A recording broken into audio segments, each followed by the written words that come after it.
Hello everyone. Today we are going to study the topic that is capital requirement and factors affecting working capital requirement. In the previous lecture हमने fix capital requirement के बारे में पढ़ा था कि company को decision लेने पड़ते कि उनको कितनी कैपिटल की ज़रूरत है। तो वो बेसिस ऑफ डिसीजन दो होते हैं, क्या वो फिक्स कैपिटल में कितना इन्वेस्ट करेंगे और वर्किंग कैपिटल में कितना इन्वेस्ट करेंगे। फिक्स कैपिटल के बारे में मैंने आपको बता दिया है। Let's study about working capital.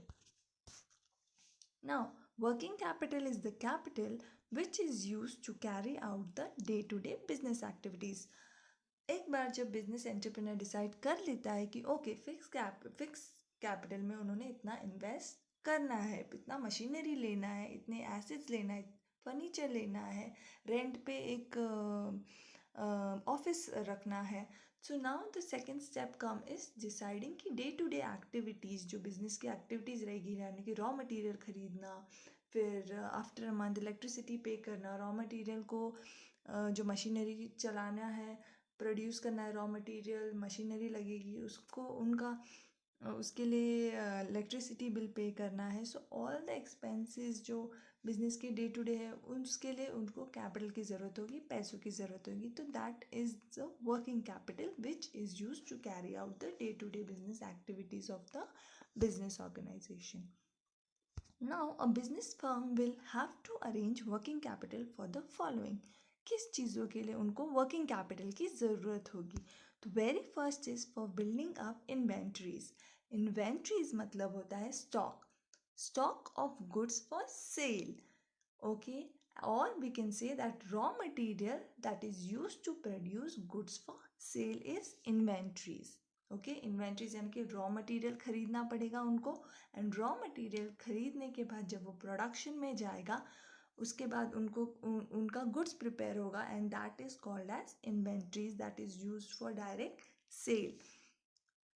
ये हो गया उनको first, that they have to arrange working capital for building up inventory. Second is for financing receivables. Now what is financing receivables? जब एक बार आपका गुड्स सेल के लिए मार्केट में चले जाता है, डेफिनेटली आपको आपको तुरंत उस पर कैश नहीं मिलेगा. You have to provide credit sale. Okay, तभी आपके गुड्स बिकेंगे मार्केट में. कभी भी अगर आपके गुड्स जाते हैं, definitely you will go for bulk selling. Okay, you will go for selling most of your products to a person. Okay, तो आपको उसको क्रेडिट अवेलेबिलिटी करवानी पड़ती है कि ओके आप 15 दिन में मुझे पैसे देना, आप मुझे 20 दिन में पैसे देना. तो 15 और 20 दिन का जो पीरियड है, आपने एक कस्टमर को दिया, फिर दूसरे कस्टमर को दिया, फिर तीसरे कस्टमर को दिया, तो तब तक आप उस पीरियड के लिए पैसे कहाँ से लाओगे? पैसे कहाँ से लाओगे? तो वो फाइनेंसिंग रिसीवेबल्स होता है. आपने एक बार अपने गुड्स बेचे, उस गुड्स का इन्वॉइस बनाया, इन्वॉइस यानी कि बिल बनाया, एंड आपने वो बिल उनको दे दिया जिसको आपने अपना गुड्स सेल किया कि आफ्टर 21 days पे me this much amount. And आपने एक बिल का जो कॉपी है, मेमो है, अपने पास भी रख लिया. Now what you will do, you will go to a financing company that will provide you finance for that goods that you have sold.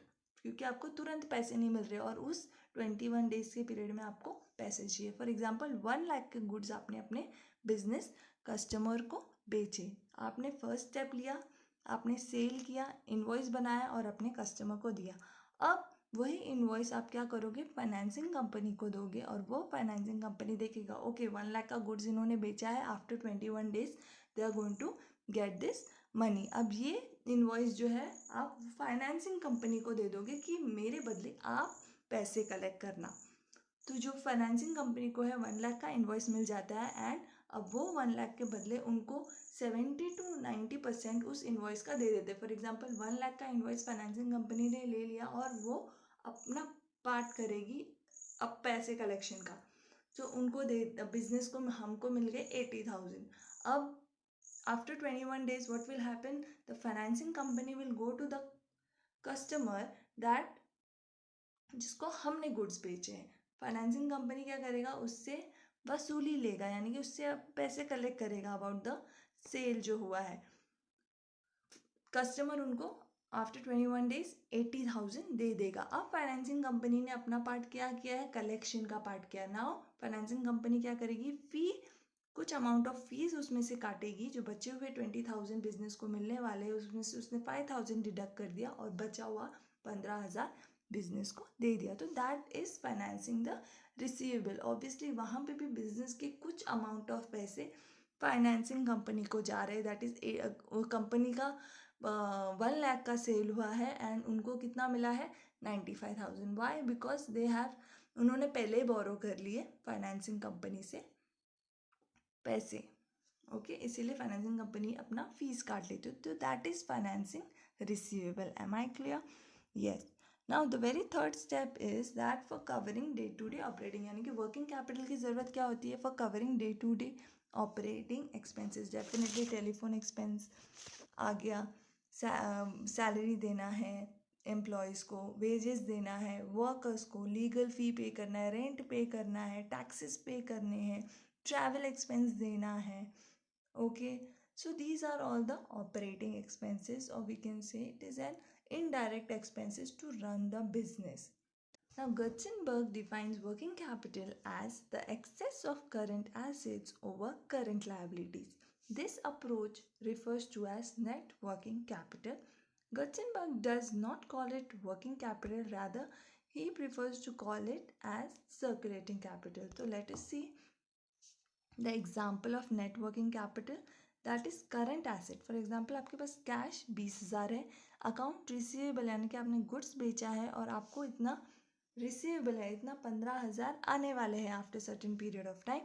और इन्वेंट्रीज यानी कि आपके पास स्टॉक यानी गुड्स पड़े हैं 45,000, दैट इज़ फॉर सेल। तो ये आपकी करंट एसेट है, आपके पास इतना करंट एसेट है जो तुरंत आपको कन्वर्ट कर सकते हो इसको कैश में।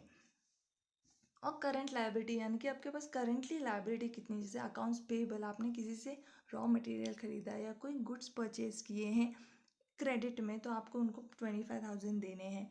शॉर्ट टर्म बोरिंग्स, किसी से आपने 5,000 की कर्जा ले लिया है।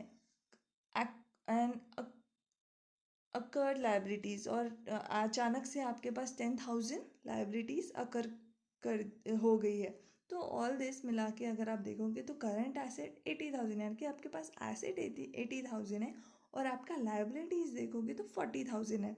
तो 80,000 यानी कि आपका एसेट माइनस लाइबिलिटी जो आपका कर्जा है, तो आपके पास वर्किंग कैपिटल कितना है, 40,000। यानी कि ये वर्किंग कैपिटल जो है आपने बिजनेस में लगा के रखा है for your production of goods, for giving salaries, for paying of all the overhead expenses, all the operating expenses, salaries से लेके रेंट से लेके electricity bill, water bill, power, fuel, सबको लेके आपके पास कितना वर्किंग कैपिटल है in the business, that is 40,000। तो this is also called circulating capital in the business. वो एंटायर टाइम तक सर्कुलेट करता रहेगा बिजनेस में।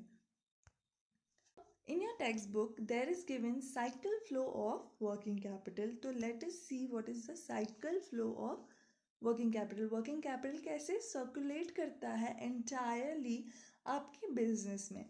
सबसे पहले क्या होगा, ऑपरेशन यानी कि आपने अपने एक्शन लिया कि the action of business for production. जब आपका रॉ मटेरियल खरीद लेते हो तो प्रोडक्शन होगा, प्रोडक्शन होगा तो स्टॉक बनेगा यानी कि इन्वेंट्रीज बनेगा, इन्वेंट्रीज जब एक बार बन जाता है तो सेल्स बनेगा, जब सेल्स हो गया तो आपको अमाउंट होगा, वो तुरंत नहीं मिलता, you will get that amount.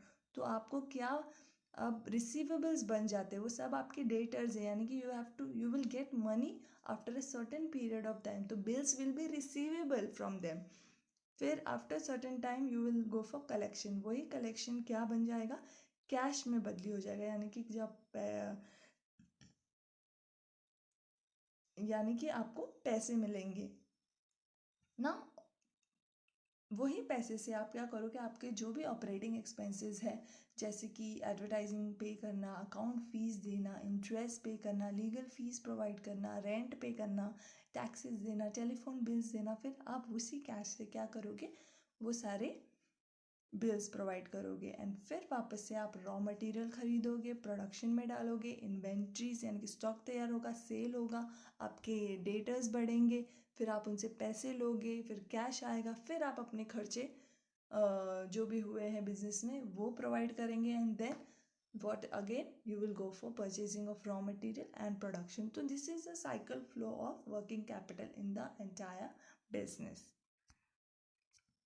Now factors affecting requirement of working capital यानी कि working capital कैसे तय किया जाता है और कौन से फैक्टर्स है जो इसको अफेक्ट करते हैं. The very first factor is nature of business यानी कि बिजनेस का नेचर कैसा है. अगर वो मैन्युफैक्चरर ऑफ एसेंशियल प्रोडक्ट है, एसेंशियल प्रोडक्ट किस में आते हैं, जैसे Amul, the taste of India, that is one of the business that deals with essential products. Essential यानी कि day to day products that are directly given to the consumer for their consumption, जैसे कि fruits and vegetable, rice, wheat, pulses, sugar, milk and milk products. तो अमूल है वो milk and milk products बेचते हैं. Definitely ये एसेंशियल प्रोडक्ट्स है जो कंज्यूमर्स को डायरेक्टली मिलता है for daily consumption. Next we have baby products. Baby products जैसे कि जॉनसन एंड जॉनसन इंडिया, ये भी एक कंपनी है जो एसेंशियल प्रोडक्ट्स प्रोवाइड करते हैं. And we have Hindustan Unilever products जो वैरायटी ऑफ प्रोडक्ट प्रोवाइड करता है. डव, पॉन्ड्स, शैम्पूज एंड जो भी प्रोडक्ट आप देखोगे वहाँ पे एक लोगो रहता है, that is Hindustan Unilever product का एक लोगो रहता है, आप उसे चेक कर सकते हो. All that comes under essential products. ना एसेंशियल प्रोडक्ट्स में लेस वर्किंग कैपिटल लगता है यानी कि कम वर्किंग कैपिटल की ज़रूरत होती है क्योंकि एवरी डे वो प्रोडक्ट यूज़ हुआ कर रहे हैं एंड एवरी डे बिजनेस को क्या हो रहा है, उसका पैसा मिल रहा है. सो they have to maintain less working capital because of continuous flow of cash from their customers. Similarly, public utility concern है जैसे कि Indian Railways, Bharat gas and we have SpiceJet जो ट्रांसपोर्टेशन प्रोवाइड करते हैं. Okay, oil and gas companies है. तो ये सारी पब्लिक यूटिलिटी कंसर्न है जो हेल्प जो कि कंज्यूमर्स यूज़ करते हैं. Definitely obviously we pay and we get that products. So इसमें भी लेस वर्किंग कैपिटल रिक्वायर्ड रहता है ये बिजनेस ऑर्गेनाइजेशन को because there is continuous flow of cash from their customers. So essential product of daily consumption and public utility concern may have to maintain less working capital because of continuous flow of cash from their customers. These are the few example of the business organization where they require less working capital. जो trading and merchandise firms होते हैं उनको comparatively ज़्यादा working capital की ज़रूरत होती है as compare to essential product manufacturers and the public utility concern those provide that services. तो जो ट्रेडिंग एंड मर्चेंडाइज है उनको ज़्यादा से ज़्यादा वर्किंग कैपिटल की ज़रूरत होती है, जैसे कि होल सेलर्स एंड रिटेलर्स. तो ये होल सेलर्स एंड रिटेलर्स जो होते हैं they buy goods in bulk. So when they buy goods in bulk they have to pay that amount. उनको वो अमाउंट पे करना पड़ेगा, उनको जब तक उनको पे करना पड़ेगा एंड ऑब्वियसली तुरंत उनके गुड्स बिक नहीं जाते हैं. द रिटेलर्स के भी बहुत देर में बिकते हैं. For example there are shops है लाइक लोकल शॉप्स है, ग्रोसरीज के, रिटेल शॉप है, क्लोथिंग के. So all these are the common types of the business which are around. So they have to buy goods in bulk and उसमें उनका working capital ज़्यादा लगता है. So this is the nature of business. Nature of business affects the requirement of working capital. Next we have that is the size of business. Definitely अगर large scale operation business रहेगा तो उसको ज़्यादा working capital की ज़रूरत होगी. For example iron and steel, textile, telecom, automobile manufacturing industries. तो ये लार्ज स्केल ऑपरेशन बिजनेस है जिनको वर्किंग कैपिटल की ज़्यादा ज़रूरत होती है।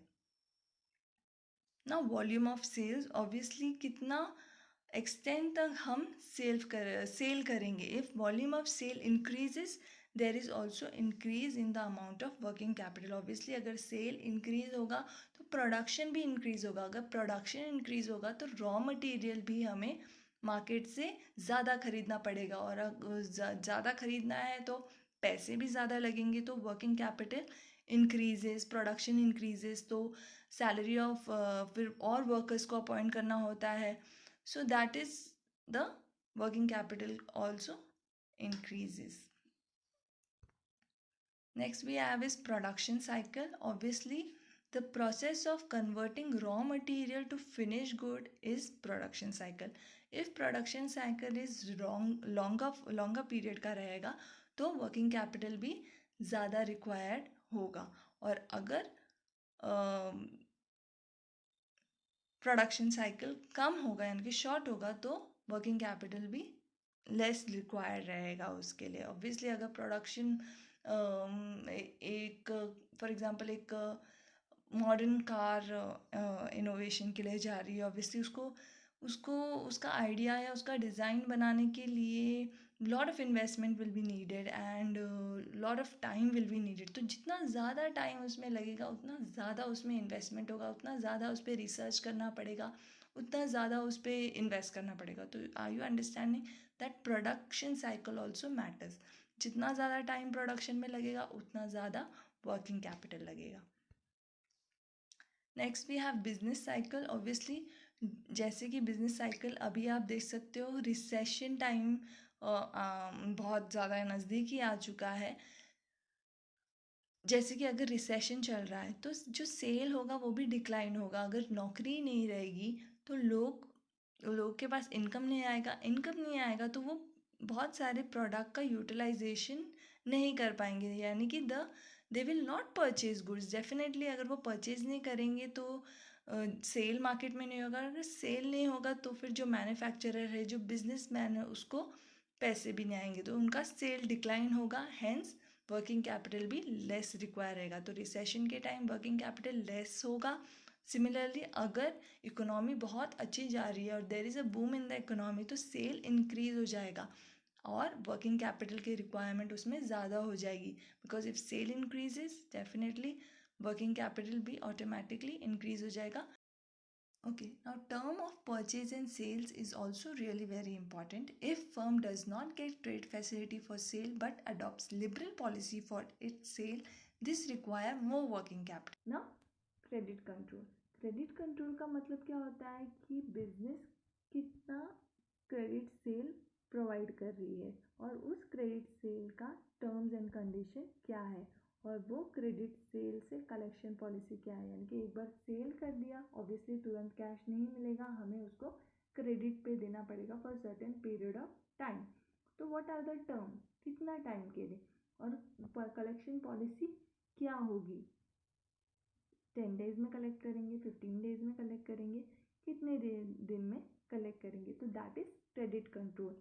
अगर हमने उनको क्रेडिट कंट्रोल का जो पॉलिसी है वो हमने स्ट्रॉन्ग रखा, यानी कि उनको तुरंत 10 डेज, 8 डेज, 7 डेज में पैसे देने हैं, मिनिमम डेज रखा, तो हमको तुरंत कैश इनफ्लो आ जाएगा इन द बिजनेस ऑर्गेनाइजेशन, तो वर्किंग कैपिटल की रिक्वायरमेंट कम होगी। पर अगर हमने उनको ज़्यादा डेज, हम बहुत लिबरल हो गए, लिबरल यानी कि हमने बहुत छूट दे दी अपने कस्टमर्स को कि नहीं you can pay after 25 days, 30 days, 60 days, 90 days, तो customer will be very happy and definitely हमको लॉस हो जाएगा या कहीं ना कहीं कस्टमर हमारा पैसा नहीं देगा या बैड डेट हो जाएगा, तो वहाँ पे हमको कैपिटल रिक्वायरमेंट ज़्यादा होगा। तो that is credit control. Now growth and expansion. Definitely for growth and expansion of a company, we require working capital. अगर सेल्स इंक्रीज करना है then company decide to increase the production. अगर हमने production increase किया और हमारा जो brand है वो फेमस हो गया एंड लोकल से स्टेट एंड ग्लोबल, तो डेफिनेटली हमारे ब्रांड को, हमारे प्रोडक्ट को एक रिकग्निशन मिल जाता है and we try to expand our business and grow, and the growth of the business depends upon how much of working capital is invested in the business. So growth and expansion requires huge amount of working capital. Management ability, obviously management ability यानी कि each and every section that coordinates between production to distribution of goods, अगर वो बहुत efficiently चल रहा है, manage अच्छे से कर रहे हैं, यानी कि जब रॉ मटेरियल की ज़रूरत पड़ रही है हम तुरंत पैसे की अवेलेबिलिटी करवा रहे हैं, प्रोडक्शन के लिए जा रहे हैं, यानी कि ऐसे नहीं कि because of raw material production ही नहीं हो रहा है, वर्कर्स ही काम नहीं कर रहे हैं, कोई काम नहीं हो रहा है, एडवर्टाइजमेंट प्रॉपरली नहीं हो रही है, प्रोडक्शन हो तो गया पर सेल नहीं हो पा रहा है, from the warehouse the product is not gone to the market for sale, time पे पहुंच नहीं रहा है फॉर सेल, तो there should be proper management. अगर प्रॉपर मैनेजमेंट रहेगा तो लेस वर्किंग कैपिटल रिक्वायरमेंट रहेगा. अगर प्रॉपर मैनेजमेंट नहीं होगा तो we will require more working capital. Now, the last one is the external factors. External factor यानी कि that is if financial institution provide capital to the firm as and when required, then there will be less need for the working capital. जैसे financial institutions यानी कि जो banks हो गए हैं, ठीक है, तो द वेल नोन कंपनीज जो रहते हैं, फॉर एग्जांपल टाटा है, रिलायंस है, अगर इनको कभी भी फाइनेंस की ज़रूरत होती है तो तुरंत उन्हें कोई भी financial institution work capital provide करता है. क्यों प्रोवाइड करता है? Because there is the goodwill in the market and people know कि yes they are doing so well, so definitely if they want certain amount of money they will return it. and वो कोई भी financial institution free में पैसे नहीं देता, they charge certain amount of rate of interest while paying the amount to the businessman. Thank you for watching. Please like and subscribe.